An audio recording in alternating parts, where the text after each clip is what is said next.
Bom dia a todos, eu me chamo Marcelino e estou aqui para realizar a apresentação do seminário da disciplina de Biologia dos Invertebrados 2, cujo tema do seminário é Estratégia de Defesa de Artrópodes.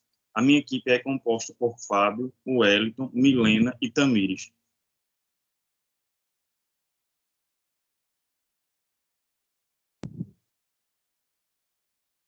Desde já, eu quero deixar bem claro que nós iremos nos deter unicamente às estratégias de defesa utilizadas por esses animais, e a nossa apresentação ela vai se iniciar com a linhagem dos artrópodes, falando um pouco sobre os animais que compõem esse reino, Vamos falar sobre os mecanismos primários de defesa, que se dividem em três, que são aposematismo, camuflagem e mimetismo. Vamos falar também sobre os mecanismos secundários de defesa, sobre o corpo e os hábitos de defesa desses animais, sobre os processos de tanatose, autotomia e fuga, defesa contra o frio e dissecação, e cutícula e carapaça. E, por fim, vamos falar sobre as defesas químicas, a ação dos venenos, e as substâncias repugnantes desses animais. Dando início à apresentação, todos nós sabemos que a linhagem dos artrópodes ela é composta por três grupos. Primeiro, o grupo dos quilicerados, que se destacam pela presença dos aracnídeos, no caso das aranhas, escorpiões, opiliões e etc. Nos miriápodes, nós temos a presença dos quilópodes e dos diplópodes, no caso dos piolhos de cobre e emboá, e os pancrustáceos, que são compostos pelos insetos e os crustáceos, como abelhas, formigas, caranguejos e etc. Vamos dar início, falando sobre os mecanismos primários de defesa, em questão a aposematismo, a camuflagem e o mimetismo, como podemos ver descritos nesse slide. Eu vou abordar um pouco mais sobre eles logo a seguir.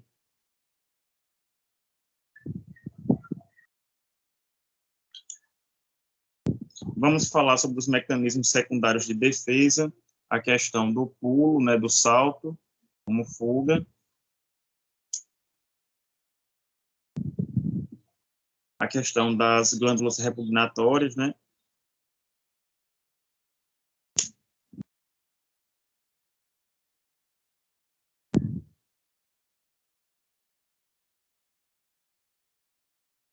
falando também sobre o veneno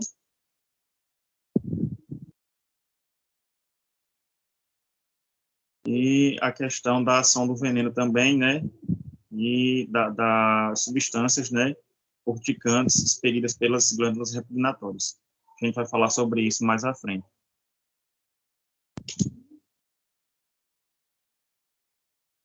O subfilo Trilobitomorpha, ele é um subfilo que existem poucos estudos científicos, acerca do mesmo. O que podemos relatar sobre esse subfilo é que eles eram animais que possuíam um exoesqueleto quitinoso, reforçado pela presença de carbonato de cálcio, o que conferia a estes animais uma certa dureza, na sua parte, na parte de cima do corpo desses animais, na parte superior. E a capacidade de defesa que esses animais possuíam era a capacidade de se enrolar, de enrolar-se, por conta de que a parte ventral desses animais era uma parte mole, não possuía a presença de carbonato de cálcio, e eles se enrolavam para defender essa parte ventral do corpo.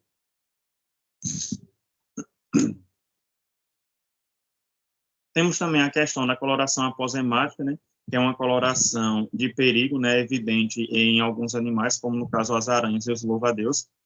Eles possuem essa coloração, que é o que vai alertar ao seu predador, que este animal ele oferece um certo determinado perigo. Como nós podemos ver nesses exemplos, a viúva negra ela possui esse abdômen com essa coloração avermelhada, com essas manchas pretas, uma coloração, um exemplo clássico de coloração aposemática. O louva-a-Deus, quando ele se sente ameaçado, ele vai posicionar-se, manter o corpo de pé, vamos dizer assim, e vai abrir as suas asas e apresentar essa coloração que pode ser amarronzada ou esverdeada, na intenção de afugentar o seu predador. E temos também um exemplo dessa aranha, que quando ela se sente ameaçada, também ela vai levantar, inclinar o seu abdômen e exibir essa coloração azulada, que também vai servir como vai servir para causar um certo recuo da parte dos predadores.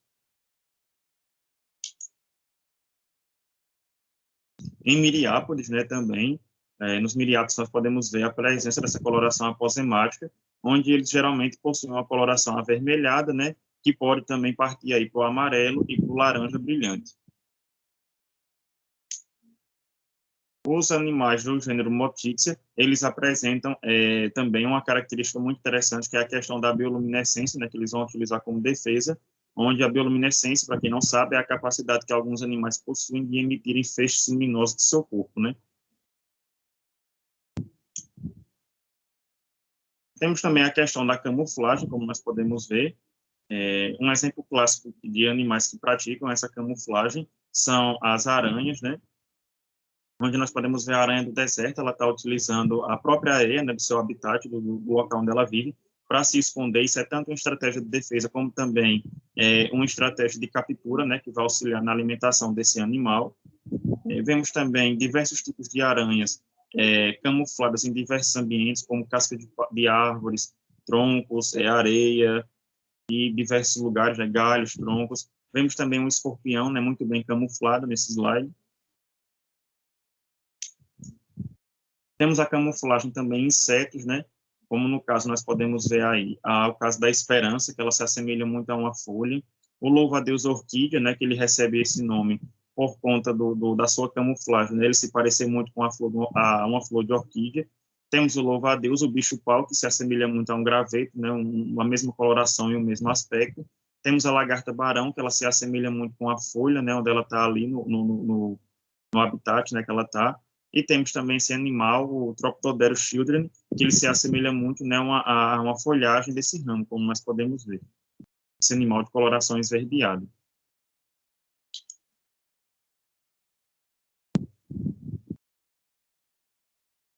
Temos a questão também do mimetismo, né, que é uma questão muito interessante, utilizada pelos animais como estratégia de defesa, que é a capacidade que alguns animais possuem, né, de se assemelhar, tanto em questão física, como corporal, como de cheiro e outros fatores.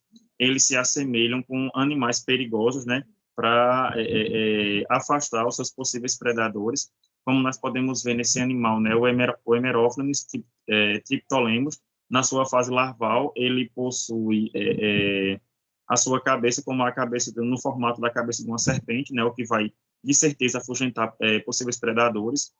Vemos também a questão desse besouro, né, que se assemelha com a vespa, então, tanto na cor como a coloração das asas, como do abdômen, né. Vemos a borboleta coruja, que as suas asas são semelhantes, possuem a semelhança com o olho da coruja, né, o que vai causar também um afastamento dos predadores. E temos também a questão do mimetismo batesiano, que é o que nós podemos ver nessa gravura da borboleta monarca e da vice-rei, que é um tipo de mimetismo onde o animal ele vai copiar características de outros animais que, no caso, esses animais são animais impalatáveis, ou seja, que têm um gosto não muito preferível, né, pelos predadores, tem um gosto ruim, vamos dizer assim. Então, um animal palatável, ele vai copiar a característica de um animal impalatável, e dessa fuga, né, os predadores não vão se alimentar desse animal pensando que ele tem um gosto ruim, né? A real intenção desse tipo de mimetismo é essa, como nós podemos ver na gravura, a borboleta vice-rei, né, ela imita as características da borboleta monarca. Um tipo de mimetismo também muito interessante e muito utilizado por esses animais. Temos a questão do corpo e dos hábitos de defesa, né, onde nós vamos falar um pouco sobre o processo de tanatose, que nada mais é do que a capacidade que alguns animais possuem de se fingirem de mortos, né, quando se sentem ameaçados, tanto por humanos como por predadores, como por outros animais. Isso é uma característica muito típica de opiliões e da viúva negra, né, que ao se sentir ameaçada, eles possuem a capacidade de retrair as suas pernas, né, e se fingir de morto. É importante salientar que no caso da viúva negra, né, ela possui um veneno, né, uma picada venenosa, e se ela for muito, se sentir muito ameaçada, ela vai picar, né, ela vai se defender, logicamente, e a atenção, né, com roupas, sapatos, calçados e etc. Temos também outro processo muito interessante, que é o processo de autotomia, que é um processo onde alguns animais eles possuem a capacidade de liberarem, né, propositalmente, partes do seu corpo, a fim de confundir as vítimas, né? Essa parte, em muitos casos, são as pernas, as patas, no caso, e essas patas possuem células que, mesmo fora do corpo, elas vão continuar em movimento, o que vai fornecer tempo, né, para o animal em questão entrar em processo de fuga, e o seu predador vai se ficar atento, né, àquele par de patas, e vai perder o alimento-alvo, né, no caso, o animal, que realizou esse processo de autotomia. É um processo muito presente, tanto em opiliões como em aranhas, né? Em escorpiões também vemos esse processo, só que isso vai acarretar um fator negativo, pois o escorpião ele vai perder uma boa parte da sua parte caudal, né? Consecutivamente a região do ânus, e isso vai ocasionar em problemas para ele mais na frente, mas mesmo assim ele ainda consegue viver cerca de 8 meses por aí. É importante também salientar que animais que, em boa parte, que realizam autotomia, eles possuem a capacidade de regenerar essa parte, né, perdida propositalmente. Se uma aranha ela perde de 3 a 4 pernas antes do processo de equidise, que é o processo de troca, né, todas essas pernas vão ser regeneradas na próxima troca. É importante salientar. Aranhas do gênero Latrodectus, elas não conseguem regenerar a perna completamente se eles sofrerem autotomia, né, na articulação coxo-trocânter, que é como podemos ver aqui nessa imagem, essa tarântula. E só a título de informação, em um experimento científico, né, uma aranha ela foi induzida a perder suas 8 pernas, e os cientistas, né, alimentaram esse animal artificialmente, e logo após o processo de equidise, de troca, né, todas essas pernas voltaram normalmente.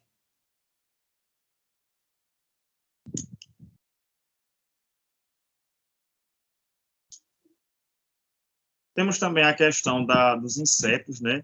E a questão das asas e a sua relação, no caso do voo, onde o voo ele é muito importante nos insetos, não só por questão da fuga, né? Como também por questão de locomoção e tal, e diversos outros fatores. É importante salientar que os besouros eles utilizam somente o segundo par de asas para voar, né? E ao longo dos anos, o par dianteiro ele se adaptou com certas placas, com uma certa rigidez, duras, que são chamadas de hélices. É importante também lembrar que a capacidade de voo vai variar muito, né, de animais para animais. Muitas borboletas e também agriões, eles têm um batimento alar altamente, relativamente lento, e uma manobrabilidade limitada. E só a título também de informação, né, os insetos, né, que possuem uma capacidade de voo um tanto que bateram um recorde em questão de voo, vamos dizer assim, são as mariposas colibri e as mutucas, né, que podem chegar a 40 km por hora, o voo desses animais. É um animal que tem uma rápida capacidade de voo, né.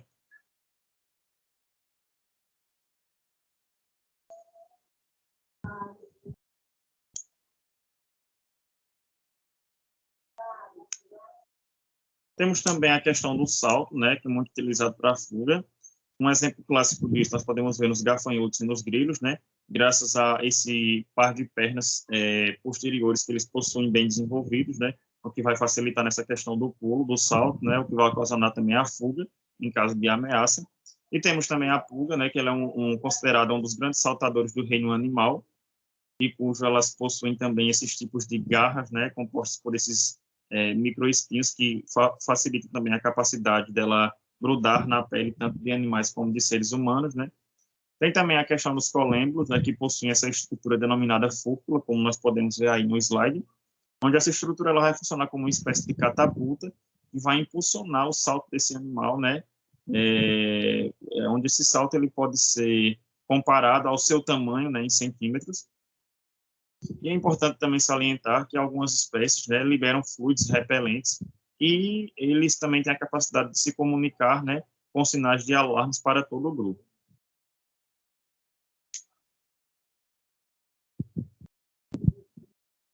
Temos também a questão da audição, é uma questão muito interessante, também uma estratégia de defesa muito interessante, onde alguns insetos, né, que são presas de morcegos, eles desenvolveram ao longo do tempo a habilidade de ouvir a frequência, né, sonora desses animais, é tipo um radar sonoro, de ecolocalização dos morcegos, e eles desenvolveram comportamentos de voo, né, que favorecem eles ajudam a evitar, né, esses predadores. O exemplo clássico disso são algumas mariposas, né? Elas possuem esse mecanismo, elas possuem a capacidade de ouvir a ecolocalização dos morcegos e, em estratégia de defesa, elas dobram as asas e elas caem repentinamente em direção ao solo, como uma manobra evasiva, né? Uma manobra de fuga. Os louva-a-Deus também desenvolveram uma capacidade muito interessante, né? Eles são animais que possuem um dispositivo de detecção sonora, né? Localizado num sulco, na superfície ventral dos seus abdômenes, e eles lançam os membros raptoriais para frente, né? E elevam o abdômen. Esses movimentos vão fazer com que o louva-a-Deus ele se esquive e fique rodando numa posição dependurada, como nós podemos ver nessa gravura, no qual, né, no último minuto, ele vai se soltar e vai efetuar um mergulho que vai evitar, né, a ação do predador, no caso do morcego, semelhante ao que a mariposa também faz.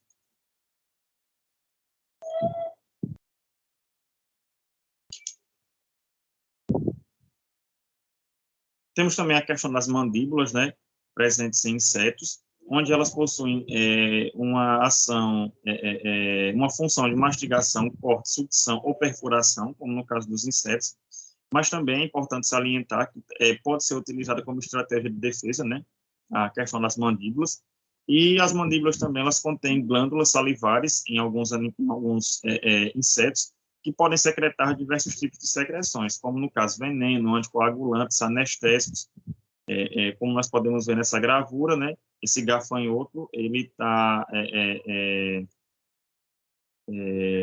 mordendo, né? O dedo da pessoa, né?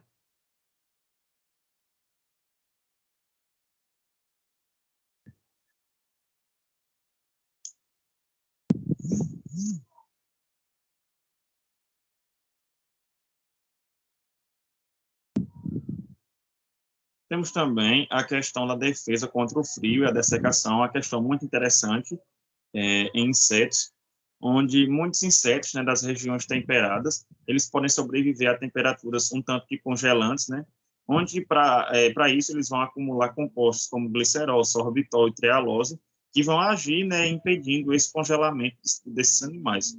Alguns insetos eles também possuem a capacidade de superresfriar o sangue, né, e os fluidos celulares para até menos 30 graus Celsius negativo, sem se congelarem. Outros vão exibir um congelamento controlado, né, permitindo a formação de cristas de gelo nos espaços extracelulares. Proteínas especiais, elas também podem ser produzidas para agir como núcleos de formação nessas cristas de gelo. E no caso dos insetos do deserto, né, alguns besouros do deserto, como no caso os tenelbrinides, eles vão coletar água da atmosfera, né, eles vão realizar um movimento corporal muito interessante, onde eles vão apoiar, vão se apoiar, né, sobre suas cabeças e vão manter o corpo esticado para cima, de forma que a umidade, né, que está presente no ar, ela possa ser condensada, né, sobre o abdômen desse animal e ela vai ser encaminhada para a boca e ele vai fazer esse processo, né, de absorção hídrica, né? Eles possuem ciclos de atividades noturnos, esses insetos, e períodos de dormência, né, que no caso são denominados de diapausa ou estivação, que nada mais são do que a diminuição da taxa metabólica, né, e a interrupção de seus movimentos, no intuito, né, dessa conserva hídrica, né, dessa conserva de água.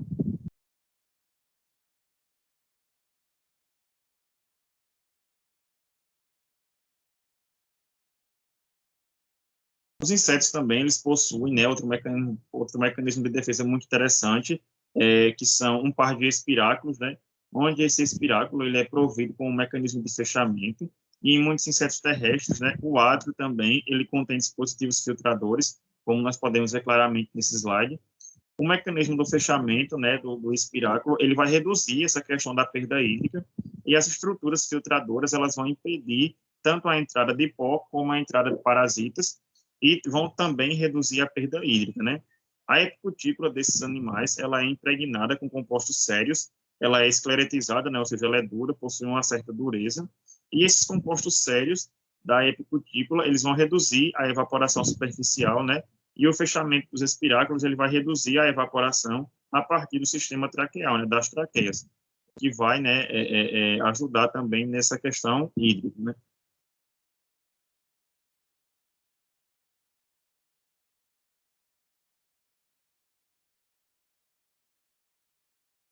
Temos também a questão das plantas versus insetos, né? Que ao longo dos anos as plantas também desenvolveram substâncias, né, químicas de defesa contra esses animais, onde essas substâncias são as taninas, resinas sílicas e entre outras. E os insetos, né, esse é um fator evolutivo, eles também desenvolveram características de para conviverem, né, juntamente com essas plantas e se alimentarem, né, que é o alimento deles. Eles desenvolveram a capacidade de serem seletivos, né, em relação ao seu alimento, de consumir partes indesejáveis, né, partes que para outros animais são indesejáveis. Eles desenvolveram também um sistema enzimático, onde essas enzimas, mesmo que eles se alimentem de partes que possuam algumas toxinas, esse sistema enzimático vai quebrar essas toxinas e o animal não sofrerá dano algum, entre outras medidas, né? Um exemplo clássico para ser citado é o exemplo da asclepia, como nós podemos ver nessa imagem, que é essa planta, que ela possui uma substância química, né? E alguns insetos desenvolveram a capacidade de cortar, no caso, o ducto que leva essa substância, né, até a planta, e eles se alimentam abaixo desse corte, que nesse caso é a região que não tem mais a substância, né? Uma estratégia tanto evolutiva, como também muito importante no quesito de defesa.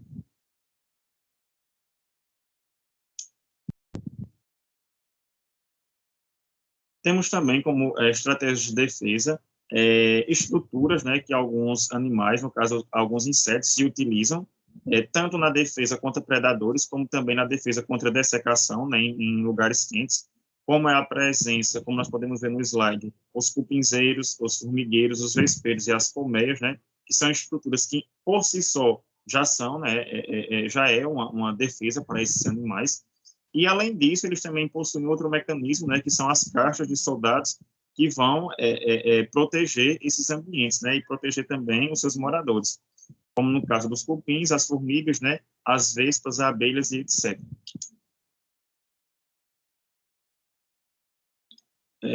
Falando um pouco agora sobre os miriápodes, né, o que nós podemos, de início, falar é que eles possuem uma cutícula calcificada em diversos graus, né, o que confere a eles uma certa dureza. Eles são animais diplópodes. Os diplópodes, eles possuem uma cutícula rígida e calcificada. Já os quilópodes, eles possuem uma cutícula rígida, mas não calcificada. Possuem uma característica importante desses animais, a impermeabilidade à água, né? E eles vivem em habitats adequados para sobrevivência, como debaixo de troncos de árvores, debaixo de pedras, né? Lugares pouco visíveis tanto a predadores como a seres humanos, né?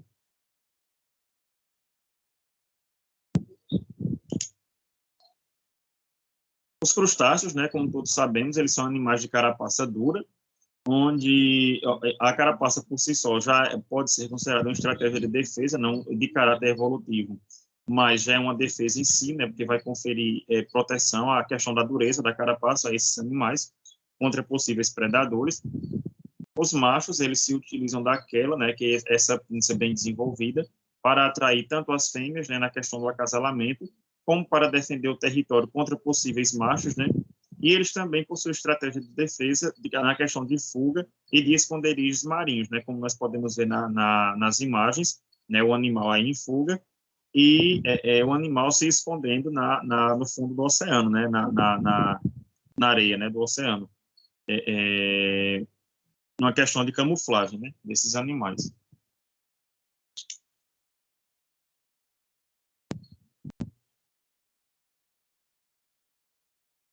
Temos a classe Malacostraca, né, que ela é uma classe composta por lagostas, caranguejos, camarões e etc., onde, só a título de informação mesmo, esses animais passaram por um processo de artropodização, né, que é o processo onde seus ancestrais, né, eles não possuíam o corpo como hoje, né? Eles eram animais de corpo mole, né? De aparência verminoides, e ao longo do tempo eles apresentaram, né? Características de dureza, como a carapaça, as quelas e etc., o que fornece a esses animais, né?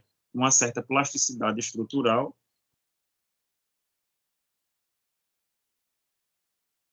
E é importante também salientar, né, que esses animais eles passam por mudas frequentes, né, nos estágios iniciais da sua vida, e durante essas mudas, né, eles se tornam animais vulneráveis por não apresentarem, né, características de defesa. Como nós podemos ver aqui na imagem mais uma vez, nós vemos uma estratégia de fuga, né, o caranguejo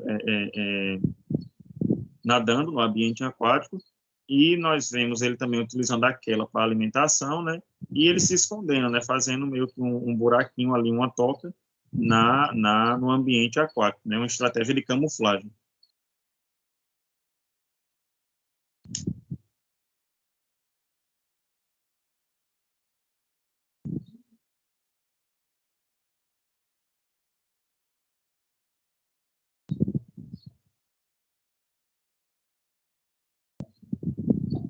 Temos também, né, os ermitões como exemplo clássico de estratégia de defesa bem interessante, onde eles se utilizam de conchas de moluscos vazias, né, e eles vivem nessas conchas, né, por longos períodos, até por conta do abdômen desses animais não serem protegidos, né, eles se utilizam dessa concha que é calcificada, é um material duro, para se protegerem. Em alguns grupos de crustáceos, né, a carapaça desses animais elas vão formar válvulas, né, similares às dos moluscos bivalves, que tem a função de recobrir todo o corpo, né, uma proteção, também uma forma de proteção. E animais isópodes, no caso, como os tatuzinhos de jardim, eles possuem a capacidade também de se enrolar, é uma capacidade associada também, nós podemos associar aos trilobitomorfos, né, que esses tatuzinhos de jardim também se enrolam com a mesma finalidade que eles, né, de proteger a parte ventral, já é uma parte mais mole, né, uma parte mais vulnerável.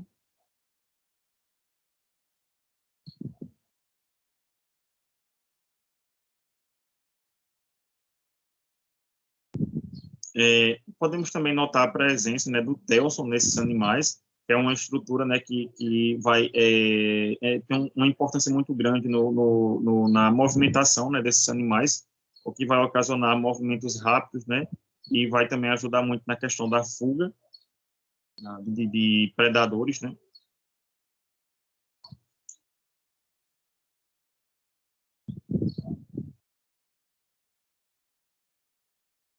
Temos os caranguejos Zuca, que eles, como estratégia de defesa, né, eles fazem tocas na areia, logo abaixo do nível da maré alta,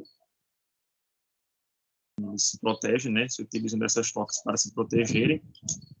Temos os caranguejos libinha e dromídia, entre outros também, onde eles fazem um tipo de um processo de mutualismo, onde a carapaça desses animais elas são cobertas, né, por esponjas e anêmonas do mar, como camuflagem protetora, onde essas anêmonas elas possuem células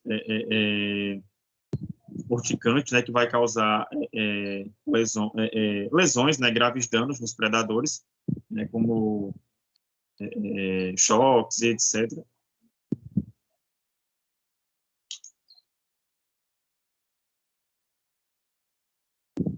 Temos os tamarutacas, né, eles possuem um segundo par de patas, né, que pode ser liberado rapidamente, né, abruptamente, como nós podemos ver aí na gravura. Esse animal ele se utiliza tanto para o ataque, né, no caso da alimentação, como também para a defesa, né, uma estratégia de defesa desse animal, um mecanismo de defesa. Temos o camarão de estelo, que ele possui uma quela grande, e essa quela também pode ser disparada rapidamente, né, formando uma bolha por cavitação, que vai explodir, né, e vai causar um atordoamento no animal. É utilizado também tanto como defesa, tanto como defesa, como também no ajuda no processo de alimentação, né?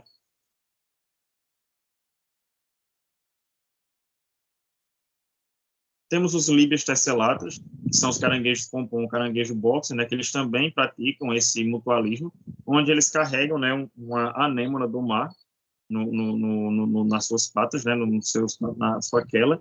E essas anêmonas, elas possuem tentáculos, né, que possuem quinidócitos, como eu já falei, que são células urticantes, né, que vai causar uma certa agressão, um certo queimadura, vamos dizer assim, nos seus predadores, né?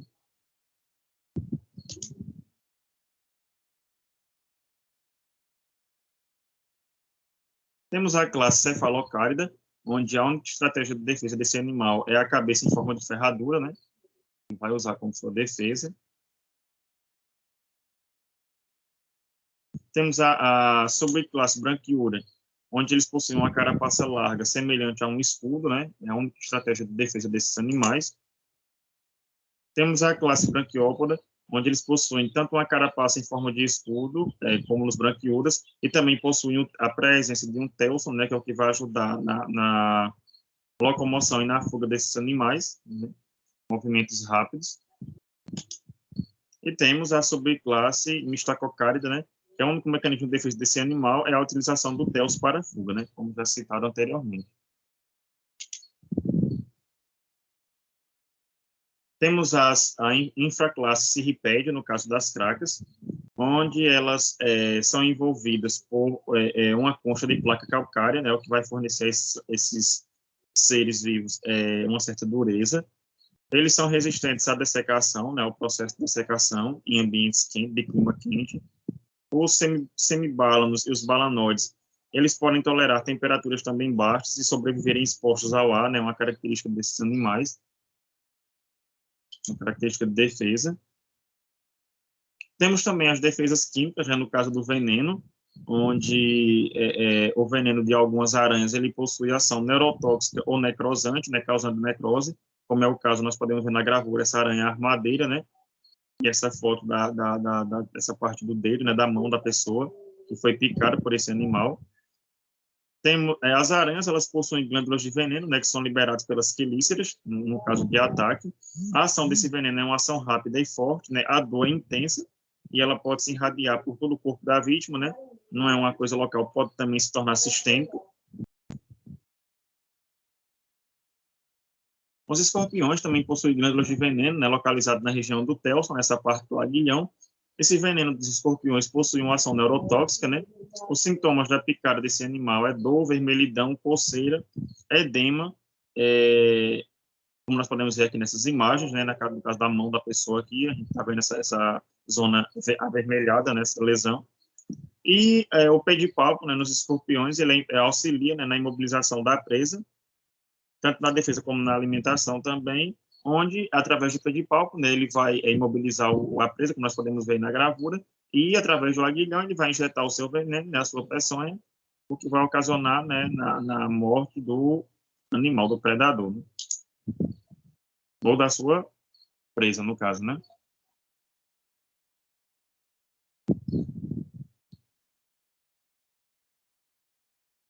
Temos também a questão das cerdas, na família Trafocide, né? Essas cerdas, elas são urticantes, ou seja, vai causar uma certa alergia, né? Uma certa sensação de queimadura, vamos dizer assim, tanto em seres humanos como nos seus predadores. Esses animais, quando se sentem ameaçados, eles liberam, né, essas cerdas, através deles fazem um movimento, né, como se fosse expulsando, né, expelindo do seu corpo por meio das pernas. E essas cerdas, ao contrário do que muitas pessoas falam, elas não possuem nenhum tipo de veneno, né, até hoje cientificamente comprovado, só mesmo essa questão urticante.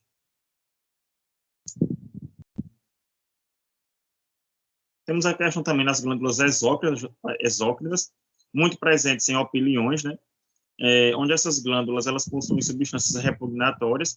Essas substâncias são compostos químicos, né, como no caso dos benzoquinonas, fenóis, cetonas, álcoois e terpenoides.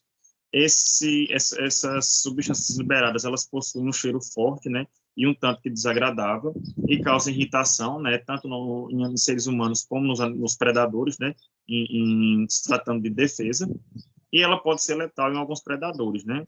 E é importante também salientar a presença de espinhos, né, e em algumas espécies de opiliões. Temos também a família Meloide, né, a família do potó grande, papa-pimenta, burrinho e da vaquinha. Esses insetos, eles possuem uma substância, né, a cantarídina, onde essa substância ela é liberada através da sua picada, e esse veneno, né, ele tem uma ação de causar lesões vesiculares, né, semelhantes a queimaduras, como nós podemos ver nessa foto, né, nessa região do corpo da pessoa.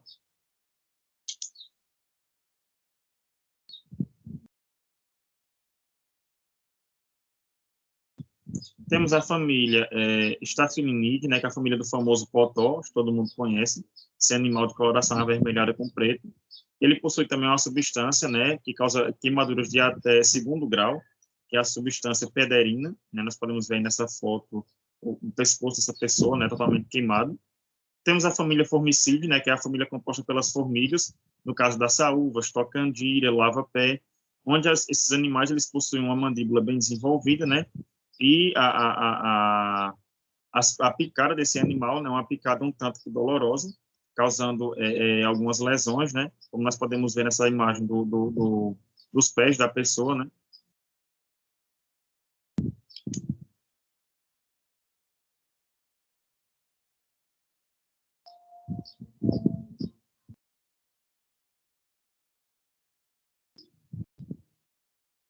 Temos a família Vispide, né, a família composta pelas caçunungas, os cabas e os marimbondos de chapéu, onde uma característica desses animais é a picada muito dolorosa, né, o que causa edema em seres humanos, como nós podemos ver nessa foto, nessa parte do labial da pessoa.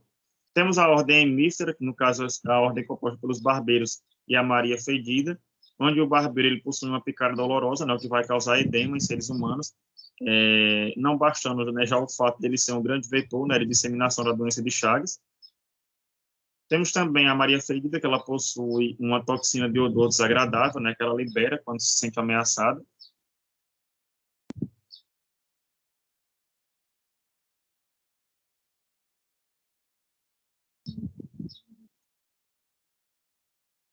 Temos a família Apide, né, que é a família das abelhas, com uma picada que causa grande dor, né, em seres humanos, e essa picada ela pode ocasionar uma alergia local ou uma alergia sistêmica, né, se espalhar por todo o corpo. E uma questão interessante de estratégia de defesa utilizada por abelhas, né, é no caso das abelhas japonesas, onde em grande número essas abelhas, ao verem um predador, né, perto de seu habitat natural, elas se juntam e elas se lançam sobre a vespa, no caso, como nós podemos ver nessa imagem, e elas vão friccionar, no bater das suas asas, né, todas em um mesmo ritmo, elas vão friccionar essas asas e esse movimento de fricção vai ocasionar um calor, né, um aumento da temperatura de até 47 graus Celsius, né, em torno dessa vespa, onde essa vespa ela vai morrer, né, por cozimento, né, esse calor vai cozinhar totalmente o corpo da vespa. É uma estratégia de defesa muito utilizada pelas abelhas japonesas.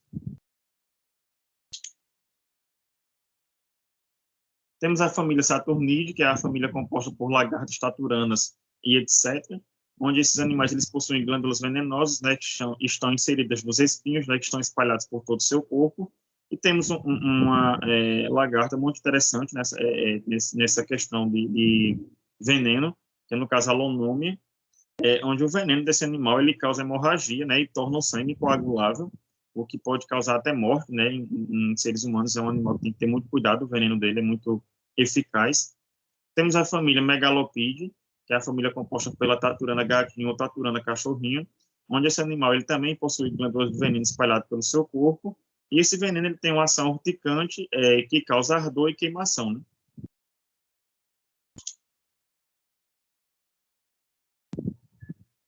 Temos o besouro bombardeiro, e a estratégia de defesa dele é bem interessante, que é a de borrifar ácido quente, né, quando se sente ameaçado. Esse ácido, além de ter uma ação, né, corrosiva ácida, ele pode atingir até 100 graus Celsius. Então, além de corroer, né, ele vai queimar e muito, né, tanto em seres humanos, como no caso de predadores, né, como nós podemos ver ele utilizando desse mecanismo, né, contra a aranha, nós podemos ver aí na foto.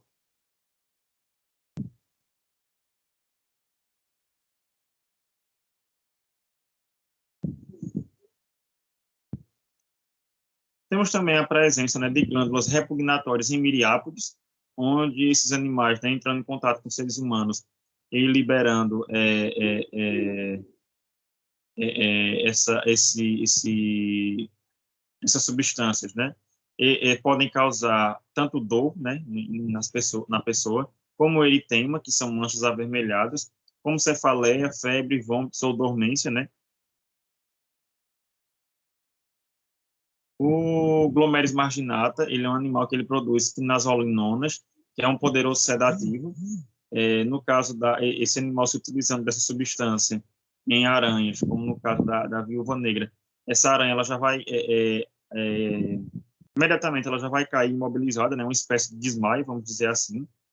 O Oxydes gracilis, eles liberam defensivos químicos de forte odor, né, ou seja, de cheiro desagradável.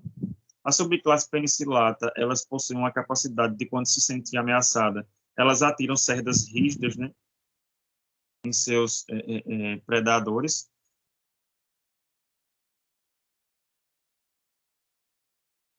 A Rhenia vesuviana, ela secreta uma cola proteica, né, proteína, e essa cola, ela seca imediatamente, né, em contato com o ar, e é interessante salientar que, independente, né, do tamanho do animal que seja alvo dessa cola, né, dessa estratégia de defesa, ele será imobilizado, é uma coisa que é uma cola de grande poder de imobilização.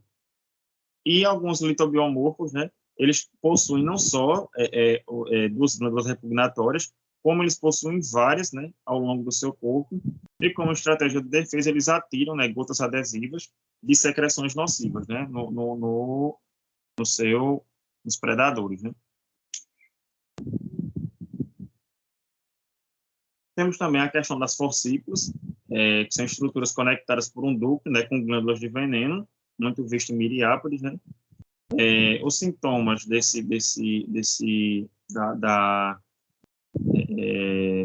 da picada desse animal é dor intensa, né, febre, edema, tontura, e em crianças, né, pode ser fatal.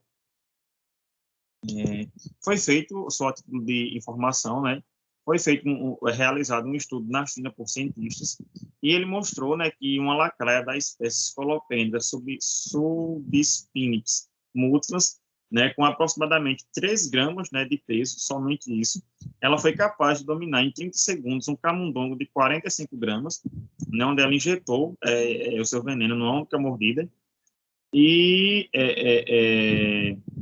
os pesquisadores identificaram, né, a presença de uma toxina, né, não conhecida nessa espécie de artrópode, que foi batizada com a sigla SSTX, né, onde esse veneno, essa toxina, ela afeta diretamente o controle da tensão arterial e da irrigação sanguínea pulmonar, né, no caso dos camundongos, no caso do rato, né, e essa toxina, além dela causar, né, tudo isso, ela também causa convulsões, né, e reduz a respiração nos roedores, e ela também é capaz de provocar a falta de irrigação, né, no coração dos macacos. É um animal com uma toxina bem eficaz.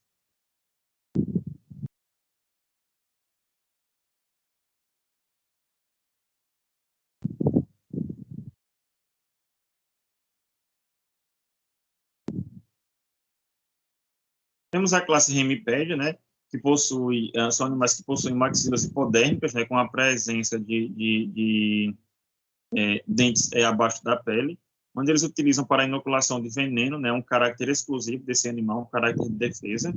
Eles possuem seus apêndices torácicos, onde se encontram quelas, né, que eles também utilizam para sua defesa. Temos os Speleonyx tulumenses, que possuem como característica também presas em formato de agulhas, onde esses animais eles implantam, né, um coquetel químico, e junto com esse coquetel está incluído uma neurotoxina com ação paralisante e enzimas que vão digerir a carne da presa rapidamente, né, o que vai transformar essa presa numa alimentação pastosa, né, para esses animais. E temos os ostracodas, que são pequenos crustáceos com cerca de 0,1 milímetro até 32 milímetros de comprimento.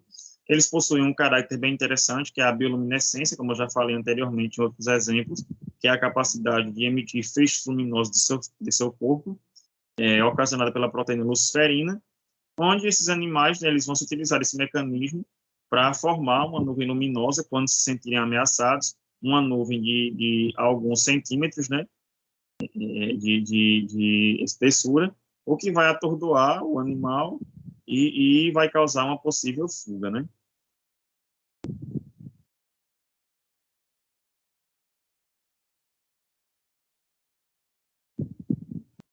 Bem, desde já eu quero agradecer a todos pela atenção.